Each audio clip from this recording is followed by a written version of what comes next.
बाबूलाल मारंडी ने हेमंत सोरेन पर साधा निशाना, कहा झामुमो अब परिवार की नहीं बल्कि पति पत्नी की पार्टी बनकर रह गई है। नमस्कार, मैं नेहा, आप देख रहे हैं नया भारत टीवी। प्रदेश भाजपा मुख्यालय में शनिवार को भाजपा सदस्यता ग्रहण कार्यक्रम का आयोजन किया गया।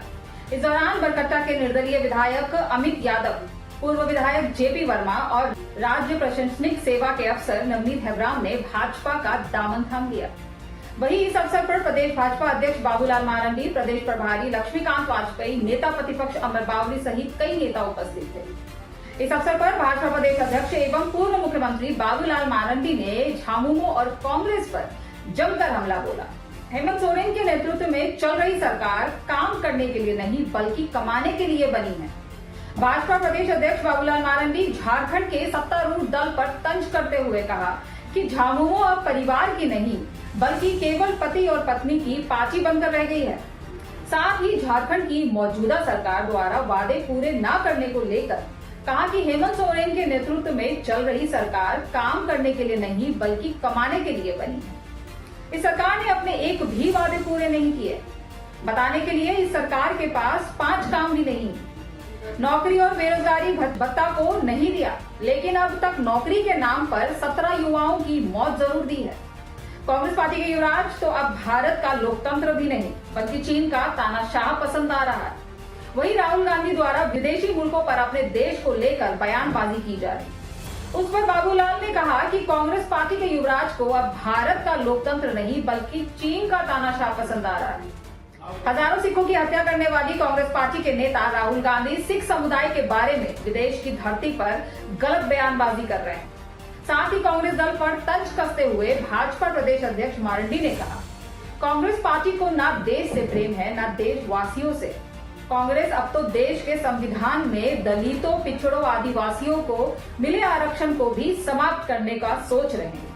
दुनिया भर में घूम रहा है। भारत की विकास उनको अच्छा नहीं लग रहा है। चाइना की बात करते हैं तो हम तो कहेंगे कि कांग्रेस पार्टी के जो जुमरात है, शहजादे हैं, उनको बताना चाहिए कि वहाँ के तानाशाह भी उसको पसंद है क्या है। वहाँ तो कोई डेमोक्रेसी नहीं है, वो भी उनको पसंद है क्या उनको। तो आज जिस प्रकार से वो बात कर रहे हैं, यानी इन लोगों की मानसिकता वो समझ में आती है। उन्होंने विदेश की धरती में जाकर के क्या कहा रिजर्वेशन के बारे में, भारत में तो बड़ी उन्होंने हंगामा मचा रखे थे कि नरेंद्र मोदी फिर से प्रधानमंत्री बनेंगे तो रिजर्वेशन समाप्त कर देंगे, संविधान बदल देंगे। लेकिन अमेरिका में जाकर के कह रहे हैं कि भाई हम रिजर्वेशन को समाप्त कर देंगे। भाई कब समाप्त करेंगे उसको उन्होंने कहा है।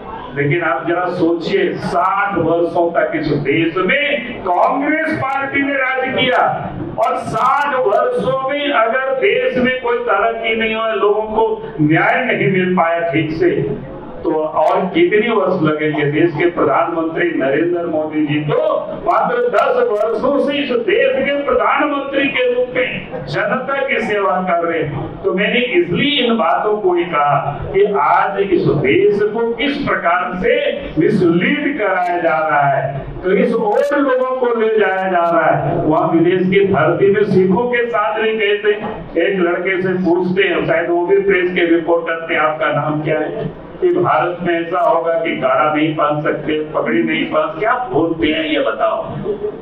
अगर सिखों के साथ किसी ने कोई अत्याचार किया तो 1984 में तो कांग्रेस पार्टी के लोगों ने किया था।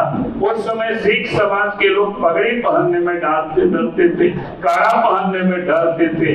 अगर ये हजारों लोगों की हत्या किसी ने की थी, कांग्रेस पार्टी के लोग। और आज दुनिया भर में घूम घूम करके इस देश के जो शहजादे अपोजिशन के लीडर है और दुनिया भर में इस देश को बदनाम कर रहे हैं। और इसलिए हमने कहा कि जो कांग्रेस पार्टी है, ये जो झारखंड मुक्ति मोर्चा है, ये जो राष्ट्रीय जनता दल है, इन लोगों को न देश से प्रेम है, न देशवासियों से प्रेम है, न आदिवासियों से प्रेम है, न आदिवासियों से दर्द है। इनको तो सिर्फ लूटना ही आता है। और इसीलिए आज मुझे खुशी है ये लोग अपने परिवार में शामिल हुए, भारतीय जनता पार्टी के योगदान दिए, तो निश्चित रूप से झारखंड में भी अब आने वाला कल भारतीय जनता पार्टी के के नेतृत्व में सरकार बनेगी और डबल इंजन की सरकार होगी। सदस्यता ग्रहण से इस मौके पर प्रदेश प्रभारी डॉक्टर लक्ष्मीकांत वाजपेयी ने कहा कि आज भाजपा के प्रति जन जन में झुकाव बढ़ रहा है। नवनीत हरराम जैसे लोग पुलिस की अच्छी नौकरी छोड़कर राजनीति के कठिन मार्ग के पाथिक बन रहे हैं, जो देश और राज्य के लिए शुभ लक्षण है। वहीं राजनीति में शामिल होने पर पूर्व जीएसपी नवनीत हरराम ने कहा कि राज्य की पीड़ा को दूर करने, एक खुशहाल और विकसित झारखंड बनाने के संकल्प के साथ मैंने राजनीति को अपनाया है। साथ ही सदस्यता ग्रहण करते हुए विधायक अमित यादव ने कहा कि निर्दलीय होकर भी मैं सदा दल के साथ रहा। आज इसकी संवैधानिक औपचारिकताएं पूरी हो रही है। उन्होंने कहा कि पार्टी जो भी जिम्मेदारी देगी मैं उसे पूरा करने की पूरी ताकत झोंक दूंगा। वहीं पूर्व विधायक जेपी वर्मा ने कहा कि अपने घर में आकर पूर्ण महसूस कर रहा हूँ। यह पार्टी एक विशाल महासमुद्र है। यहाँ की पार्टी से मेरा पुराना नाता है। जितने दिन दूर रहा वह मेरे जीवन का काला अध्याय। इस वीडियो में इतना ही। वीडियो अच्छी लगे तो शेयर कर दीजिए। हमारे चैनल नया भारत टीवी को सब्सक्राइब कर दीजिए और यदि कोई सुझाव देना चाहते हैं तो कमेंट बॉक्स में आपका स्वागत है। नमस्कार।